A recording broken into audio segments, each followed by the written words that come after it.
Welcome to another exciting episode of the podcast. Today we have a special guest whose name is synonymous with excellence in the real estate industry. Chris Slightham, the president of Royal LePage Signature, is here to share his wealth of knowledge.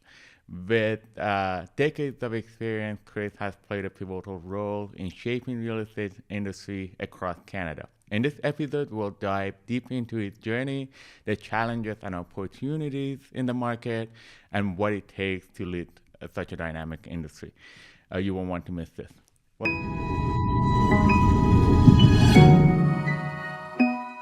Welcome to the show, Chris. Thank you very much. Thanks for having me. Thank you. So before we start, before we get into the business side of things, I'd love to hear what inspired you to get into real estate business. Growing up in a family so deeply rooted in the industry, did you always know that this is going to be your path? Great question. Yeah, I was one of the kids who followed his dad to work, when I was very small. So I kind of knew that I was really destined to be in the industry. I was fascinated by it. I enjoyed being around people.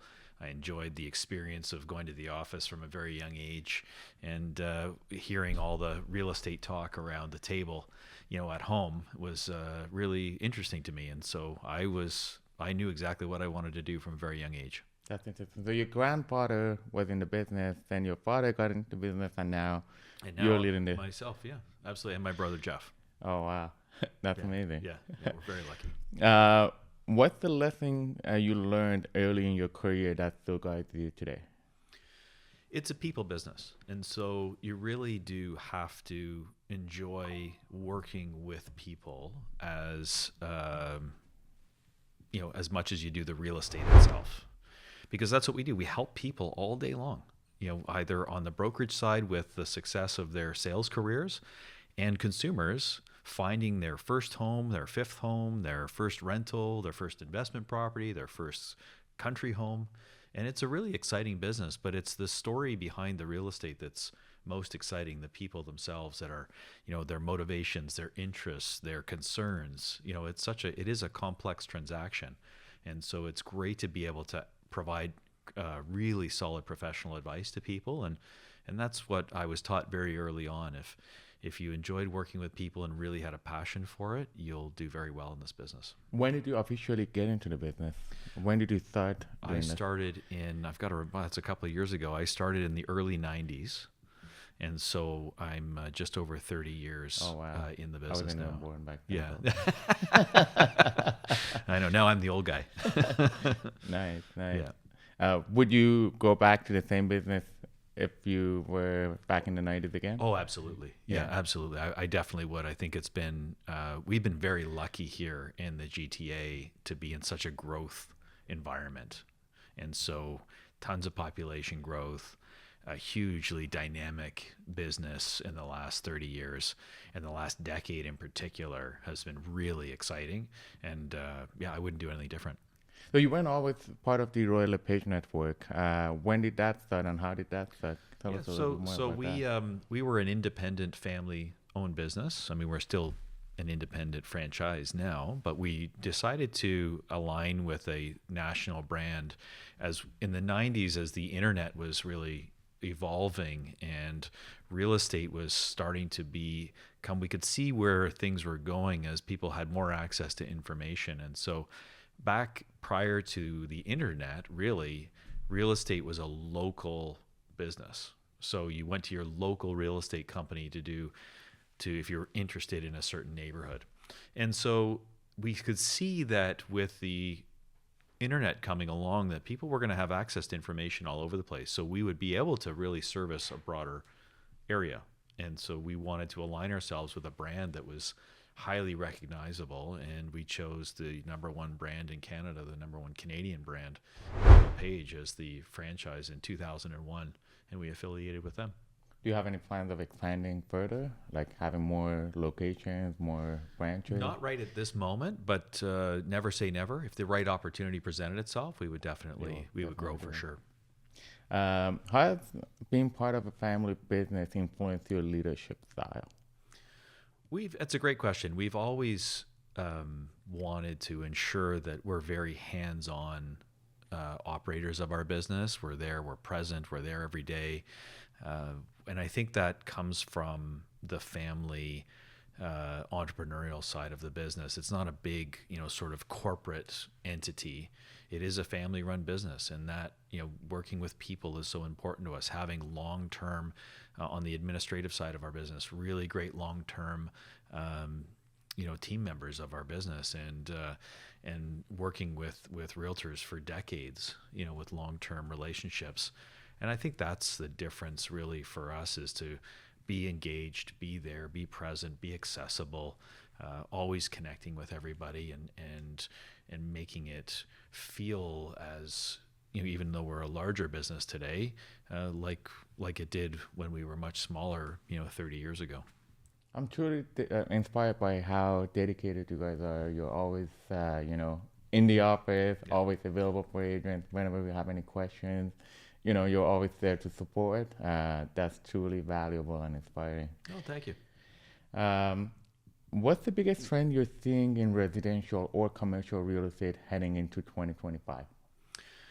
It's interesting. So we've gone through quite a bit of change, right, in the last couple of years. So obviously we're now going to be, the 5th anniversary of COVID, sadly, coming to the world. And from that time period, the global banks made a decision, because the globe really shut down from people were, for many weeks in our marketplace, for I think it was almost 10 weeks in a row in the spring of 2020, you couldn't leave your house, really. You couldn't go to work.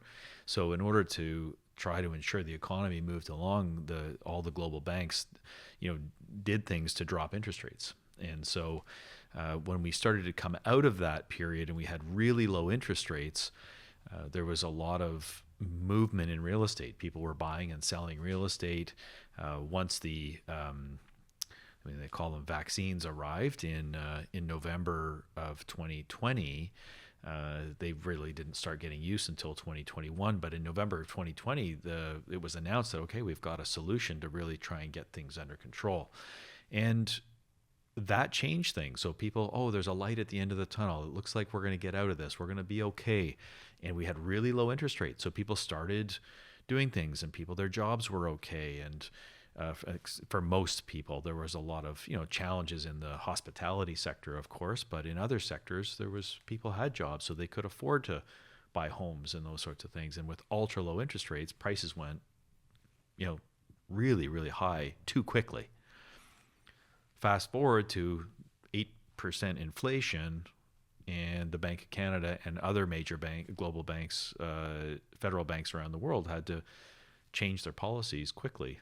And real estate, when interest rates fluctuate quickly, real estate's the first thing to feel it.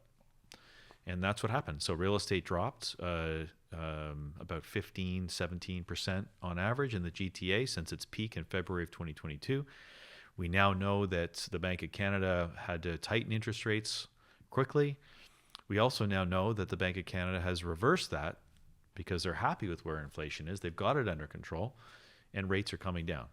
So here we are today. A little bit of background to get to where we are today, to what 2025 might look like. The October 50 basis point move and the December 50 basis point move have definitely inspired confidence back in the market. So we saw in October a 44% year-over-year increase in number of transactions in the month of October, and November a 40% increase in year-over-year transactions. December, we're not done yet, so we don't have those stats yet, but we'll likely see, I'm assuming, 25, 30, maybe 40% over December of last year. So that is showing that confidence is back. People need to start making decisions.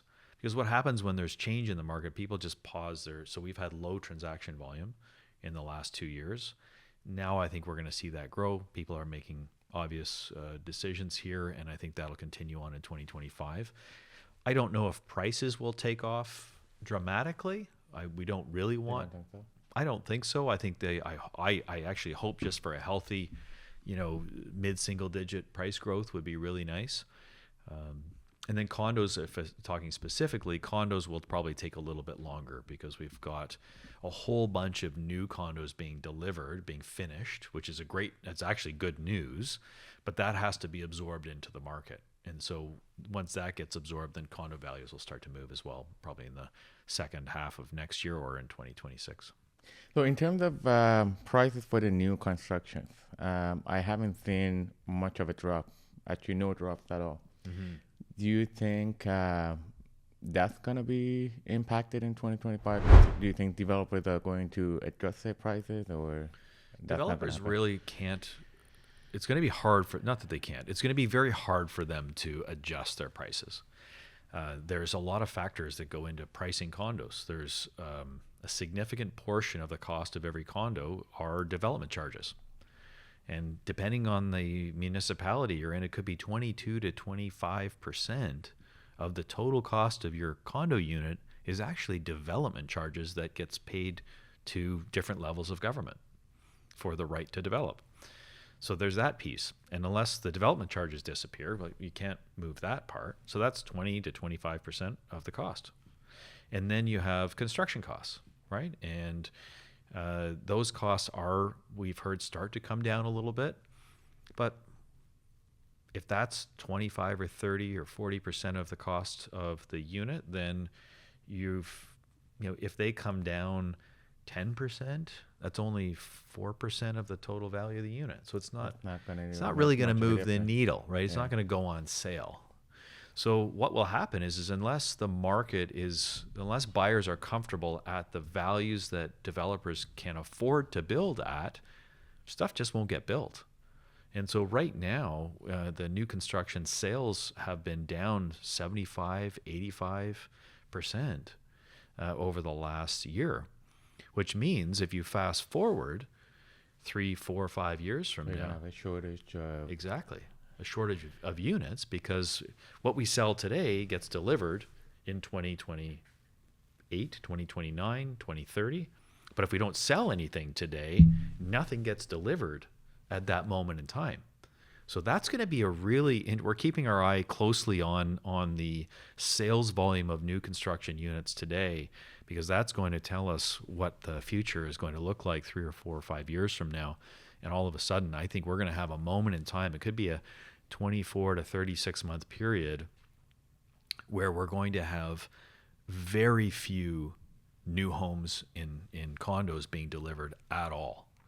And so if it feels like there's lots of inventory in condos right now, if we fast forward, it's going to go the exact opposite. And it's not like you can change that, which is interesting too, right? Because it's not like, we can instantly fix and deliver units in that time period. You can't, because of the timeline it takes. So if we're not selling units today, we're not starting construction today, we're not delivering in 4 years or 5 years from now. And you can't speed up that process. It's a 3, 4, 5 year process from sales to closing and delivery of units. Sometimes it'll take 6 years, depending on the size of the building.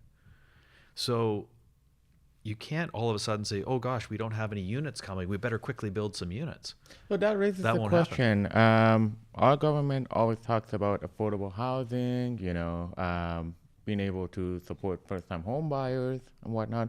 So why don't policymakers eliminate those development charges, or somehow give developers some sort of incentive to be able to build at a more affordable cost, to be able to deliver to those first-time home buyers? Why do you think that? That's a question for the policymakers, for the politicians, right? I ask that. I wonder about that myself. I think that when the economy is growing and the market's good, and they think, we can, it's a form of a tax, really, right, on property development. They tend to raise those development charges. Now, there are reasons for them that are valid. You do need to support the infrastructure. You need to support the sewage system and the water systems and the hydro systems and all these. Like, you have to pay for that somewhere. So there has to be some form of development charges. However, they've probably gotten to a point now where they could be taken a look at. And if the government if they're stated goal is to encourage more development, then that would be an area that would be beneficial. And I think, there's some regions are looking at that right now as an opportunity, and we'll see if that changes in the new year.